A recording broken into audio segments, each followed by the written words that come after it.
Sir C V Raman. Sir C V Raman. विज्ञान के क्षेत्र में कोई ही ऐसा व्यक्ति होगा जो सर सी वी रामन के नाम से परिचित न हो।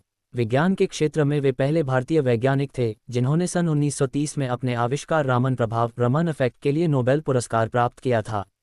सबसे आश्चर्य की बात तो यह है कि जिस यंत्र से इन्होंने रामन प्रभाव खोजा था उसका मूल्य इतना कम था कि उस पर विश्वास ही नहीं होता।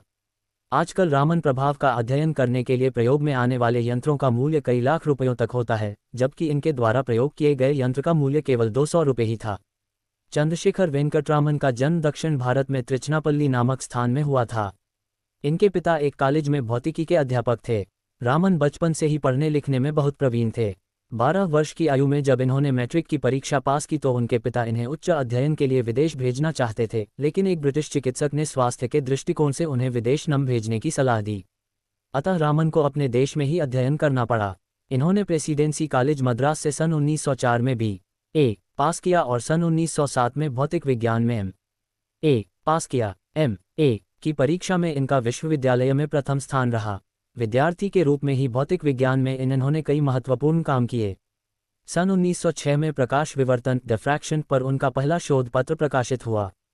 सन 1907 में सिविल सर्विस की एक परीक्षा पास करने के बाद वे कलकत्ता में डिप्टी अकाउंटेंट जनरल नियुक्त हुए। इस पद की व्यस्तता के बावजूद भी उनकी विज्ञान के प्रति रुचि कम न हुई। ऑफिस के बाद का समय वे Indian Association for Cultivation of Science की प्रयोगशाला में बिताते थे। कभी कभी तो वे इस प्रयोगशाला में पूरी रात काम करते रहते थे। भौतिकी से संबंधित अनुसंधानों में भी श्री आशुतोष मुखर्जी से, जो इंडियन साइंस एसोसिएशन के सचिव थे, विशेष प्रेरणा मिली। भौतिक विज्ञान में उनकी अधिक रुचि थी कि सन 1917 में उन्होंने अपनी नौकरी से त्यागपत्र दे दिया और वे कलकत्ता विश्वविद्यालय में भौतिकी के प्रोफेसर बन गए। सन 1921 में यूरोप जाने के लिए उन्हें समुद्र यात्रा करनी पड़ी। इस यात्रा के दौरान उन्हें भूमध्य सागर और ग्लेशियर का चमचमाता नीला रंग देखने को मिला। उनका मस्तिष्क इस नीले रंग के कारण को खोजने में लग गया। भारत लौटने पर उन्होंने पानी और बर्फ के पारदर्शी टुकड़ों पर सूर्य की किरणें गुजारकर प्रकीर्णन पर अनेक प्रयोग किए। इन्हीं प्रयोगों के आधार पर उन्होंने समुद्र के नीले रंग का भेद समझाया। रामन प्रभाव को खोजने की प्रेरणा इन्हें कैसे मिली, यह अपने आप में एक बड़ी दिलचस्प घटना है। दिसंबर 1927 की एक शाम की बात है, जबकि ये किसी दर्शक को अपनी प्रयोगशाला दिखा रहे थे। तभी इनके एक विद्यार्थी के एस कृष्णन दौड़ते हुए अंदर आए और उन्होंने रामन को बताया कि प्रोफेसर कॉम्पटन को एक्स किरणों के प्रकीर्णन पर नोबेल पुरस्कार प्रदान किया गया है। ये वही कृष्णन थे जो बाद में राष्ट्रीय भौतिक प्रयोगशाला नई दिल्ली के निदेशक रहे। कृष्णन की बात सुनकर रामन ने उनसे कहा कि जिस प्रकार पदार्थ से गुजरने पर एक्स किरणों में परिवर्तन आते हैं, क्या प्रकाश में भी उसे पारदर्शी माध्यम से गुजारने पर परिवर्तन नहीं आएंगे? ये प्रश्न उनके मस्तिष्क को मथता रहा। वे इससे संबंधित प्रयोग करते रहे। उन्होंने एक मरकरी आग से एक रंगी प्रकाश की किरण को कुछ पारदर्शी पदार्थों से गुजारकर एक साधारण स्पेक्ट्रोग्राफ पर डालकर उसका स्पेक्ट्रम लिया। कई पदार्थों से प्रकाश किरणों को गुजारने पर उन्हें स्पेक्ट्रम में कुछ नई रेखाएं प्राप्त हुई, जिन्हें बाद में रामन लाइनों का नाम दिया गया। 4 महीने तक रात दिन कार्य करके 16 मार्च 1928 को सर सी वी रामन ने बंगलौर में एक वैज्ञानिक संगोष्ठी में रामन प्रभाव की घोषणा की। इसी रामन प्रभाव पर सन 1930 में उन्हें नोबेल पुरस्कार प्रदान किया गया। रामन प्रभाव पर विश्व में अनेक प्रयोग किए गए हैं। ये प्रभाव पदार्थ के अणुओं की संरचना समझने में बहुत ही महत्वपूर्ण सिद्ध हुआ है।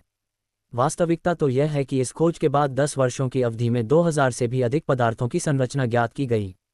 लेसर के आविष्कार के बाद तो रामन प्रभाव पर इतना काम हुआ है कि आज के वैज्ञानिकों की आंखें चुंधिया जाती हैं।